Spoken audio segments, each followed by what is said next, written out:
오늘은 지루한 설교에서 은혜 받는 법이라는 제목으로 앵콜 설교를 하도록 하겠습니다. 이 설교는 한 6년 전 정도에 제가 동일한 주제를 갖고 말씀을 전해드린 적이 있습니다. 제목에서 아셨겠지만 오늘의 설교의 내용은 꼭 지루한 설교뿐만이 아니라 어떠한 설교에서도 우리가 어떠한 설교에 하나님께서 은혜를 담아 주신다 할지라도 그 설교에서 나에게 주신 축복의 샘물을 길어 올릴 수 있는 할렐루야, 그 방법에 대하여 말씀드리는 설교입니다. 우리는 하나님의 특별한 은혜로 선택받아 하나님의 백성, 하나님의 자녀가 되었고, 우리가 천국에 가는 그날까지 하나님 앞에 예배드리며 하나님 앞에 말씀을 듣는, 설교를 듣는 것은 세상 말로 하면 우리의 운명이요, 우리의 팔자라고 할 수 있습니다. 그런데 우리가 어느 날 설교자가 설교를 은혜롭게 하고 재미도 있고 감동도 있게 할 때는 은혜를 받는데, 그렇지 못할 땐 은혜를 받지 못하고 인내와 지루함으로 견뎌야만 하는 시간, 그렇게 설교 시간을 보내야 된다면 너무 우리 스스로가 비참하고 또 피동적입니다. 하나님은 우리를 그렇게 예배드리라고 부르시지 않았습니다. 하나님은 모든 예배를 여러분을 사랑해서 불렀고 모든 설교를 여러분을 축복하기 위하여 준비하셨다는 사실을 믿으실 수 있기를 주의 이름으로 축원합니다.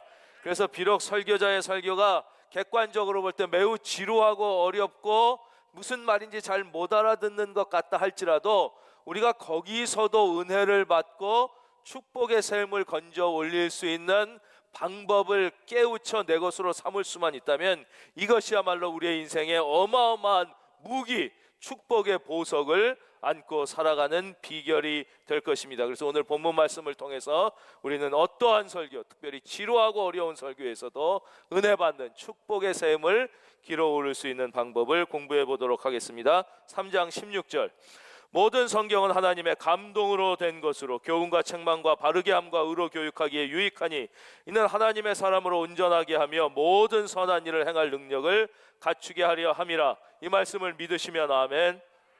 이 말씀을 믿어야 됩니다. 모든 설교에서 은혜 받기 위해서는 설교자가 아무리 베드로가 와서 설교해도 믿음의 준비가 없이 듣는 설교는 아무런 영적 유익이 없습니다.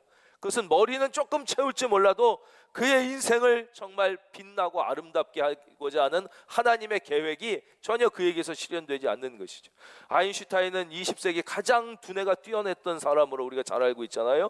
이 아인슈타인의 노년에 많은 후학과 기자들이 물었습니다. 박사님 같이 뛰어난 인물이 이 시대에 또 나와야 되는데 어떻게 하면 이 시대에 그런 뛰어난 과학자가 나올 수 있을까요? 거의 노년에 기력이 희미해져 가던 아인슈타인은 이렇게 유명한 대답을 남깁니다. Less brain, more wisdom. 두뇌가 중요한 것이 아닙니다. 가슴이 중요한 것입니다. Less brain, more wisdom. 그래서 우리가 하나님의 말씀을 들을 때 믿음이 준비되지 않고 듣는다면 혹시 그것이 어떤 지식이나 어떤 하나의 알을 나에게 줄 수는 몰라도 나의 영혼의 깨달음을 주지 못하기 때문에 그것은 진짜 큰 유익은 하나도 우리가 갖지 못하고 다 포기하게 되는 거예요. 그래서 제일 중요한 것은 믿음을 갖는 것이에요. 또 하나의 믿음, 하나님 앞에 나오는 자가 가져야 될 믿음이 있습니다. 히브리서 11장 6절 화면 보겠습니다.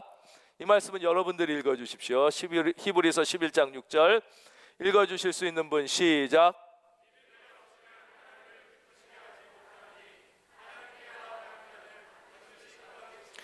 또한 그가 자기를 찾는 자들에게 상 주시는 이심을 믿어야 할지니라. 아멘.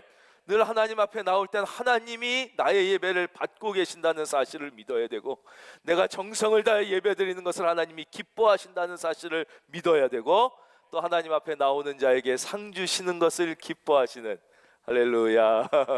그 하나님을 믿는 믿음으로 간절하게 나와야죠. 사도행전 17장 11절, 베레아에 있는 사람들은 데살로니가에 있는 사람들보다 더 너그러워서 간절한 마음으로 말씀을 받고 이것이 그러한가 하여 날마다 성경을 상고함으로.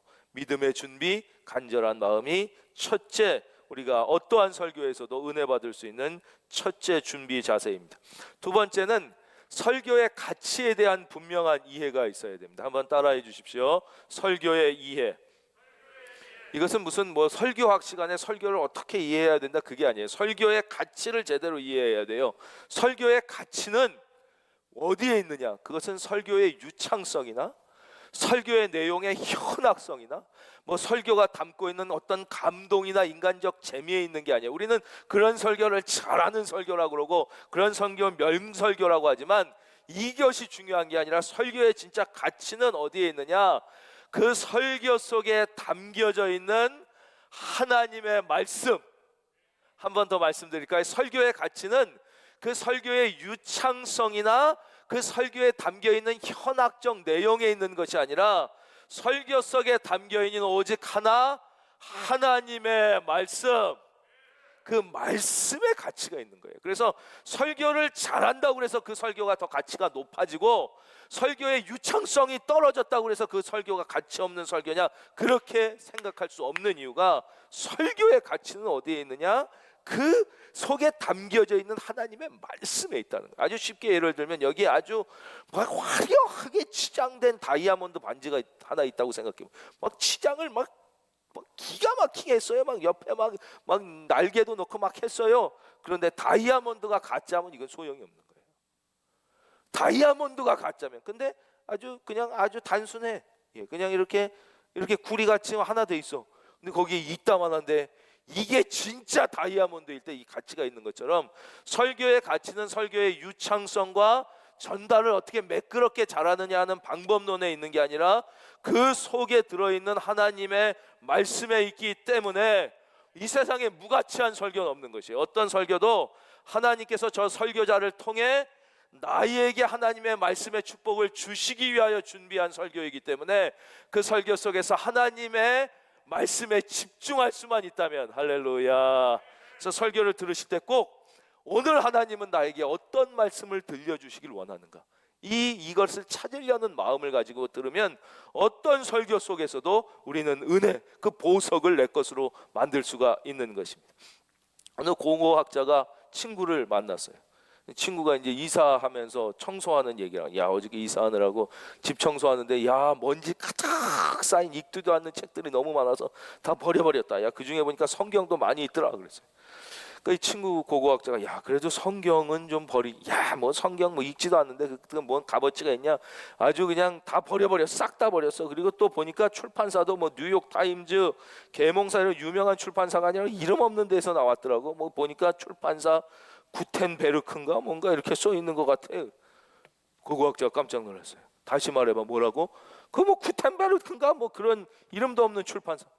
야 구텐베르크는 인류 역사 최초로 인쇄술을 발명한 사람이야. 그 사람이 최초의 인쇄술을 가지고 처음 찍어낸 책이 바로 성경 100권이야. 만약에 그 책이었으면 그 책의 값어치는 얼마 전에 수십억이 넘게 야 웃기지 마. 그 책도 얼마나 지저분한지 몰라. 속에 보니까 낙서가 막 돼 있고 줄이 쳐져 있고 또 어떤 이상한 놈이 자기 이름까지 써놨더라고. 뭐 마틴 루터라든가 뭔가 하는 놈이 이름까지 써.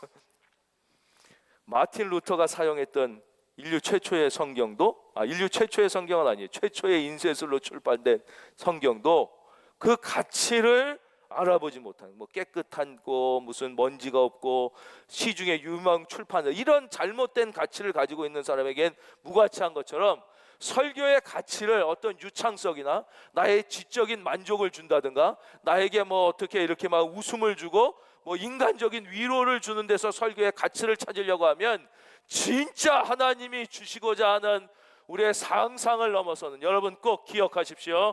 하나님은 여러분의 생각보다 훨씬 크고 놀라운 계획을 저와 여러분을 위하여 갖고 계심을 믿으시기를 바랍니다. 그 계획을 발견하지도 못하고 그 축복을 우리가 표주박으로 건져 올리지도 못한다는 것이죠.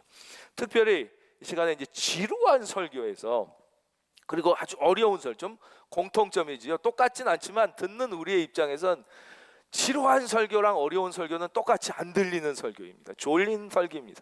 특히 두 설교의 공통점은 주제가 무엇인지 잘 파악이 안 돼. 무슨 얘기를 하려고 그러는지 잘 모르겠고요. 그렇죠? 예. 어려운 설교도 마찬가지입니다. 어떤 이 신학이나 교리적 흐름 뭐 이런 걸 중심으로 얘기하고 적용이나, 그렇죠? 예. 예화 같은 게 별로 없고 우리의 가슴에 팍팍 꽂히는 적절한 비유 같은 게 없을 때 이게 무슨 얘기를 하는지 잘 이해가 안 돼요. 예. 그런 설교는 너무 졸립고 우리의 인내력을 필요로 하게 합니다. 근데 사실 우리가 듣는 설교의 대부분은 그런 설교 아닙니까? 뭔가 좀 지루한 설교, 지루한 설교, 어려운 설교. 물론 준비하는 사람은 그렇게 해서는 안 되지만 설교를 듣는 우리의 입장에서는 그런 설교도 안 들을 수가 없는 거예요. 찰스 스펄전이라는 최고의 명설교가로 유명한 분이 있어요. 이분은 할아버지가 목사님, 어려서부터 설교를 들었어요. 아버지가 목사님, 훌륭한 목사님이에요. 그러는데 자기가 목사가 될 자신이 없었어요. 할아버지랑 아버지는 네가 목사가 됐으면 좋겠다 그랬는데 늘 이건 너무 어려운 길이야 이렇게 생각했대요. 그러다가 어느 날 청소년기에 여행하다가 주일이 된 거예요. 그래서 그 동네에 있는 교회에 들어가서 저 뒷정도에 앉아가지고 예배를 드렸어요. 근데 마침 그날 그 교회 목사님이 설교를 너무너무 못한 거예요. 성경 해석도 무슨 말인지 도저히 모르겠고 적용도 뭔지 모르겠고 설교를 너무 은혜도 없고 재미도 없고 감동도 없고 막 이렇게 설교하는데 그 설교에서 찰스 스펄전이 엄청난 은혜를 받아요. 받은 은혜의 내용이 무엇이냐? 야, 저렇게 설교 못하는 사람도 목사가 될 수 있다면 나도 목사가 될 수 있겠구나, 그런 용기를 갖게 돼요. 그래서요, 이 찰스 스펄전이 내가 그 설교에서 용기를 얻고 내가 목사가 되기로 결단했다고 그의 자서전에 쓰고 있어요. 찰스 스펄전이 이렇게 얘기합니다. 나는 세계 많은 곳을 다니며 수많은 설교를 들었다. 그 중에 형편없는 설교도 수없이 많았다.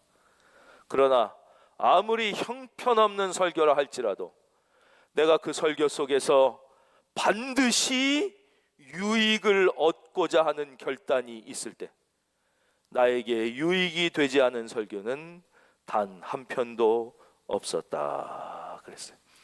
지루한 설교, 어려운 설교도 하나님이 우리를 괴롭히려고 그 설교를 하시는 게 아니라는 것을 알아야 돼요. 그 설교조차도 하나님께서는 우리에게 은혜를 주시고 우리에게 새 힘을 주시기 위하여, 할렐루야, 그렇죠? 그래서 그 설교를 준비하신 거예요. 그럼 그 속에서도 우리가 유익을 찾아야 되겠죠? 제 경험을 하나 말씀드리겠습니다. 제가 학교 다닐 때 보면 너무 지루한 선생님들이 계셨어요. 너무 수업을 재미없게 해서 정말 허벅지를 꼬집지 않으면은 그냥 잠들지 않을 수 없는 거의 수면제, 그렇죠? 그냥 어떤 불면증도 치료될 수 있는 그런 이렇게 수면제를 나눠주시면서 수업을 하는 분이 있었어요. 그래가지고 너무 그랬을 때 제가 옆에 있는 친구랑 졸지 않으려고 게임을 하자고 그랬어요. 게임이 뭐냐? 오늘 이 수업 50분 동안 선생님이 가장 많이 사용하는 단어가 뭔지 적는 게임을 하자고 그랬어요. 그래서 선생님이 얘기하실 때 계속 반복되는 단어를 적는 거예요. 적었더니 제일 많이 반복되는 단어가 뭐냐? 에이, 이거였어요. 정말 기분 나쁘냐? 에이, 뭐 계속 그래. 에이, 뭐 그게 A가 1등이었어요. 그러나 2등, 3등 가니까 핵심 주제가 나오는 거예요. 두 번째로 많이 사용되는 단어가 있었어요. 세 번째로 많이 사용되는 단어가 있었어요. 네 번째로 많이 사용되는 단어가 있었어요. 그게 그 선생님이 그 수업 시간에 우리에게 가리키고자 하는 핵심이었어요. 시험 문제는 다 거기서 나오는 거예요. 지루한 설교, 어려운 설교일 때 여러분에게 드리고 싶은 말씀은 키워드를 찾아내라는 것입니다. 아무리 지루하고 어려워도 그 설교자는 그 잘 들릴 수 있게 전달하는 능력이 부족한 거지, 그렇다고 해서 그 설교자가 성도님을 사랑하는 마음이 부족하다든가 하나님의 말씀을 증거하고자 하는 열정이 부족해서 그런 건 아닐 가능성이 높기 때문에 그 속에도 분명히 하나님께서 나에게 전해주시고자 하는 말씀이 있어요. 그래서 그 설교 속에서 제일 많이 반복되는 건 늘 있죠. 하나님이라는 단어, 십자가, 예수, 찬송, 믿음, 겸손, 그 계속 많이 반복되는 단어를 하나를 기억하고 그것을 한번 반복해서 적어보십시오. 그러면 그 설교 내용이 하나도 나에게 남지 않았어도 오히려 하나님의 찐 말씀, 겸손이라는 단어가 반복되었을 때 하나님이 나의 영혼에 겸손이라는,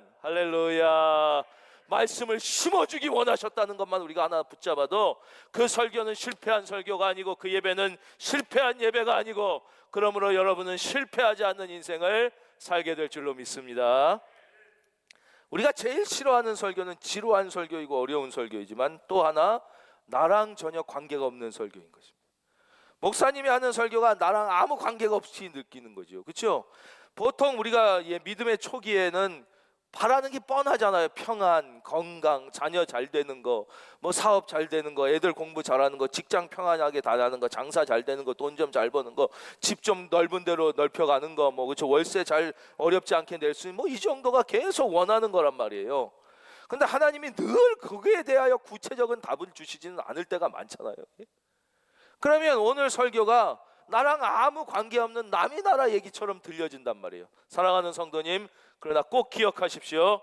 하나님이 여러분에게 주시고자 하는 것이 여러분이 지금 하나님에게 바라는 것보다 더 좋은 것임을 믿을 수만 있다면 그게 믿음이에요. 그 전에 한번 드렸던 것 같아요. 어느 애가 아침에 아빠 출근하면 앞에 맞고서 갖고 500원, 아빠 500원 주면, 옛날 좀 얘기해요. 그 500원 쇠로 된 동전, 이거 가지면 브라보콘 하나 사 먹었다는 거 아니에요. 지금 한 2,000원 합니까? 옛날에 500원.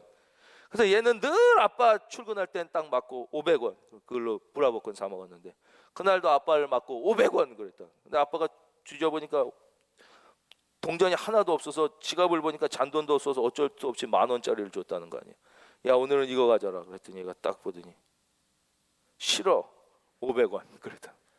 왜냐, 얘는 이 가치를 모르니까. 그래서 그 옆에 그 애기 형아가, 야, 이게 500원짜리보다 10배 더 큰 거야, 10배 넘게 더 큰 거야. 그래도 막 울면서 거기서 싫어, 나 이거 싫어, 나 500원 줘, 500원 줘 그래. 우리가 내가 하나님 앞에 원하는 거, 그거 받는 거 물론 좋지요. 여러분, 하나님 앞에 기도하여 받을 수 있기를 바랍니다. 그러나 더 귀한 것, 더 좋은 것을 하나님이 나를 위하여 준비하고 계심을 믿을 수만 있다면 여러분의 인생은 지금보다 훨씬 더 업그레이드 되는 은혜를 누리게 될 줄로 믿습니다. 그게 하나님이 준비하신 거예요. 저도 보세요. 저도 뭐 별 볼 일 없는 목사지만 하나님은 저를 위하여 목사의 길을 준비하셨는데 저는 다른 길을 가기를 원했었죠. 만약에 저의 뜻대로 됐다면, 그렇죠? 저의 뜻대로 됐다면. 옥하는 목사님은 원래 어려서부터 자기의 꿈은 해군 장교가 되는 거예요. 그래서 해군 사관학교 지원하시고 그랬다가 떨어지면서 이제 목사의 길로 간 거예요. 그런 경우가 많아요. 하영조 목사님 같은 분도 마찬가지. 하영조 목사님 같은 분은 공부를 잘하셨대요. 그래서 서울대를 들어가기를 원하셨대요. 3번 이상 떨어져 삼수를 하면서 건국대를 가셨어요. 그러면서 거기서 실패한 사람들의 마음, 소망을 이루지 못한 사람들의 마음을 이해하게 된 것이. 그러면서 아주 능력 있는 목회를 하게 된 것이. 하나님의 이 준비하심. 벤 카슨이라는 분이 있습니다. 이분은 존스 호킨스 대학의 신경외과 교수님인데, 이분이 세계에 유명해진 이유는 세계 최초로 샴 쌍둥이, 머리는 2개인데 몸은 하나로 태어난 쌍둥이를 샴 쌍둥이라고 해요. 샴 쌍둥이의 분리 수술을 세계 최초로 성공한 사람. 그러니까 이 머리는 2개인데 몸이 다 하나로 갖고 태어난 애를 몸을 나눠서 2 생명을 살게 해주는 수술이니까 얼마나 힘들었겠어요. 그 수술을 세계 최초로 성공한, 정말 수술의 제왕이라고 하는 별명을 지닌 신경외과 교수예요. 이분의 어머니는 소냐 카슨이란 분이에요. 근데 이 어머니가 왜 유명해졌냐면, 이분이 그렇게 세계적인 의사가 되면서 책을 쓰고 간증을 했는데 거기에 뭐라고 했냐, 오늘의 내가 있게 된 것은 첫째 하나님의 은혜요, 둘째 어머니의 지혜 때문이다 그랬어요. 어머니의 지혜 때문에. 그 어머니 얘기를 좀 해드릴게요. 그 어머니 소냐 카스는 초등학교 3학년을 다니다가 부모에게 버림을 받습니다. 그래서 고아원에 보내져서 부모님을 잘 모르게 그렇게 자랍니다. 그래서 고아원에서도 어떻게 됐게 더 공부를 못했나 봐요. 그래서 그게 학력의 전부였어요. 초등학교 3학년 중때가. 그리고 거기서 어렵게 이렇게 자라면서 어린 나이에 남자를 알게 됩니다. 너무 어린 나이에 남자를 알게 되다 보니까 이 사람 보는 눈이 부족했는지 어느 불한당 같은 놈과 사랑에 빠지게 된 거예요. 이 나쁜 놈이 자기는 가정이 있는 남자인데 그걸 속이고 이 여자랑 결혼을 하겠다 너랑. 그래서 애를 낳았어요. 자기는 가정이 따로 있는데 이중 생활을 하다가 어느 정도 이제 지겨워지니까 또 이 소냐 카슨을 버리고 가버리게 된 것이죠. 그래서 비참한 삶을 삽니다. 그 어린 나이에 그 애를 낳고 그 애를 키우면서 청소를 하기 시작해요. 병원에 가서 병원 청소를 하고, 다른 시간엔 또 이 집에 다니면서 가사 도우미, 옛날로 가정부를 하면서 새벽부터 밤 늦게까지 잠을 못 자고 이렇게 어려워하고 있는 어느 날 병원에 한 복음 전하는 분이 찾아와서 이제 예수님을 전하기 시작한 거예요. 하나님을 믿으라. 그러니까 이분의 마음에 너무 그 예수님 하나님 그러면 원망스러운 마음이 있었던 게 자기를 버리고 간 그 사기꾼 같은 그 놈이 교회 다니는 사람이었다는 거예요. 그 사람이 자기 교회 다닌다고 그랬다는 게 이게 막 한처럼 맺혀 있는데 이제 교회 다니라고 하나님을 믿으라고 그러니까 너무 막 분노가 끌어올라가지고 그랬대요. 나를 이렇게 버리고 간 그 못된 사람도 교회 다니는 사람이었다고 그런다고, 당신이 나의 아픔을 아냐고 그렇게 화를 내니까 이 복음 전도자가 지혜로운 분이었어요. 자매님, 저는 당신의 전 남편이 어떤 사람이었는지 전혀 모릅니다. 그러나 제가 조금 알고 있는 한 분이 있는데 그분은 바로 하나님이십니다. 저는 당신의 남편에 대해서는 전혀 모르지만 하나님에 대해서는 조금 압니다. 하나님은 여전히 당신을 사랑하시며 하나님은 여전히 당신을 위해 놀라운 계획을 준비하고 계십니다. 그랬다는 거예요.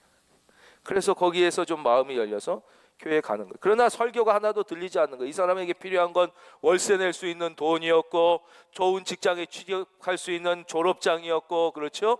예, 뭐 휴식 좀 더 보장되는, 잠을 너무 못 자니까 투잡, 쓰리잡을 뛰어야 되니까 그 시간인데 교회 가서 목사님은 계속 딴 얘기를 하더라는 거예요.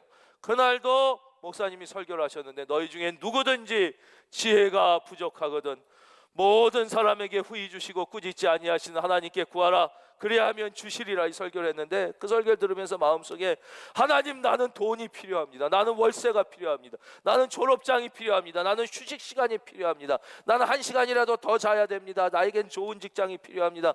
그런 원망이 계속 들더라는 거예요. 그리고선 이제 집에 왔더니 우체통에 편지가 하나 와 있어서 봤더니 학교에서 보낸 성적표더래요. 그때 자기 아들이 이 벤 카슨이 초등학교 5학년이었는데 성적표가 가지고 뜯어봤더니 성적표가 영어 F, 수학 F, 도덕 F, 물리 F, 다 F고 딱 하나 D, 양이 하나 딱 있는데 뭔가 봤더니 체육, 양 이렇게 되고 다 F들. 정말 하늘이 무너지는 것 같고, 하나님 뭐 이런데 뭐 그런 게 필요하냐고, 나는 우리 애도 잘 키우고 싶은데 지금 그럴 수가 없다 그러는데 마음속에 이런 생각이 떠오르더래요. 하나님이 나에게 오늘 지혜를 구해라.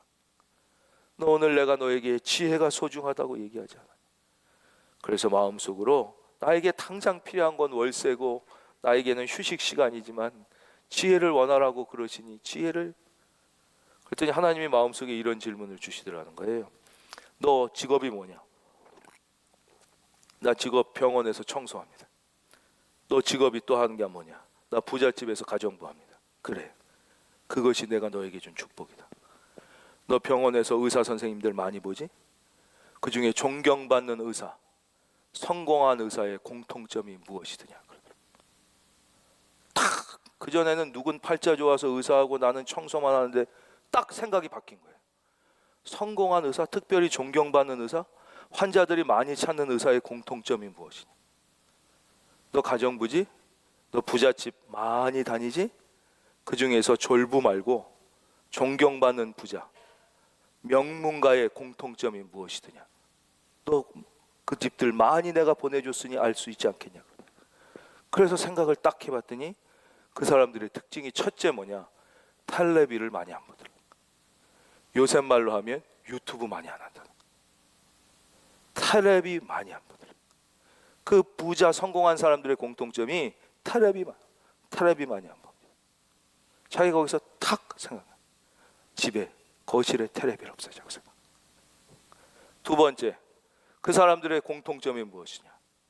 선생님을 존경하며 스승들을 다 존경하더라.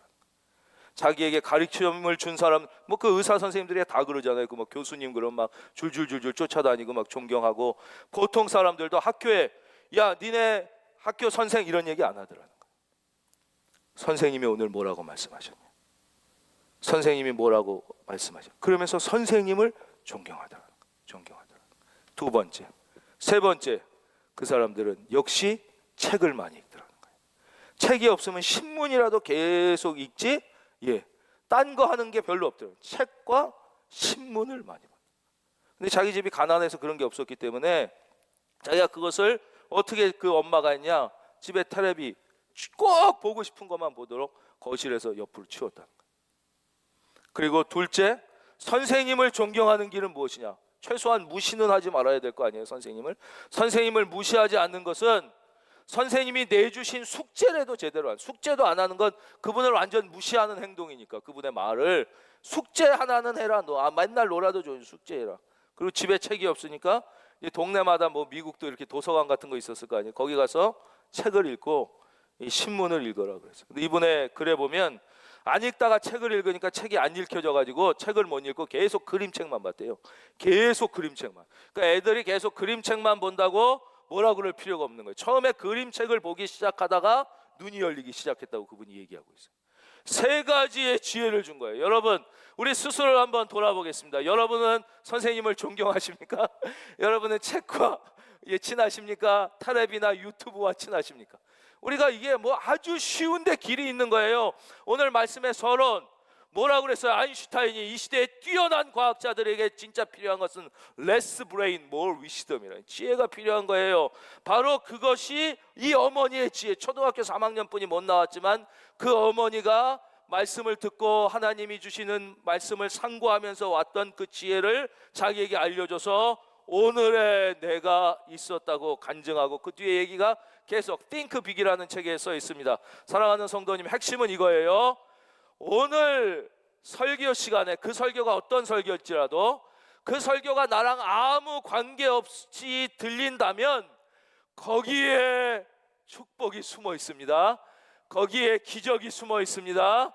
거기에 하나님의 약속이 들어있음을 믿고 나랑 관계없는 설교라고 생각하지 말고 그 속에서 하나님의 음성을 들을 수 있기를 주의 이름으로 축원합니다.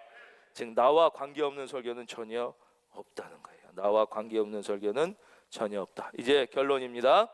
모든 설교를 들을 때 사랑하는 성도님, 예수님을 생각하십시오. 예수님을, 물론 우리는 모든 설교를 들을 때 예수님을 생각해요.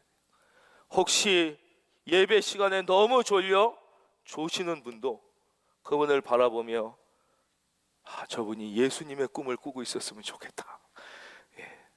예수님의 꿈이라도 꾸셨으면 좋겠어요. 예수님을 생각해야 돼요. 모든 설교는 성경에 복종하고 모든 성경은 예수님께 복종하게 되어 있습니다. 설교는 예수님을 생각해요. 특별히 너무너무 은혜가 안 되고 말 같지도 않은 설교일수록 우리는 예수님을 생각해야 합니다. 예수님이 공생애 30년 동안 하나님 앞에 예배를 드릴 때 수많은 설교자들이 예수님 앞에서 설교했습니다. 자기 눈앞에 하나님의 아들이 앉아 있는데 그것도 못 알아보고 얼마나 잘난 체라고 예수님 앞에서 수많은 설교자들이 설교를 했겠습니까? 그러나 예수님은 단 한 설교도 불평하셨다는 이야기가 성경에 나와 있지 않습니다. 그분은 빛나는 눈동자로 자신이 드릴 수 있는 최선을 다해 하나님 앞에 무려 30년간 예수 그리스도가 눈앞에 앉아 있는데 그 예수 그리스도를 알아보지도 못하는 설교자들의 설교를 들으시면서 자기의 공생애를 준비하셨던 것이, 예수님조차도 그렇게 하셨는데 우리가 알면 얼마나 알고, 그렇죠?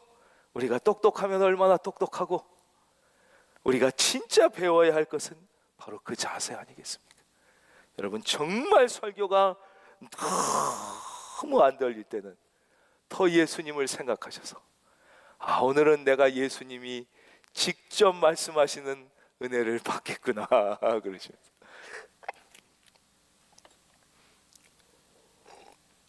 우리 사랑하는 성도님, 평생 하나님 앞에 잘 예배 드리셔서 예배의 승리자가 되셔서 다 인생의 승리자가 되실 수 있기를 주님의 이름으로 축원드립니다.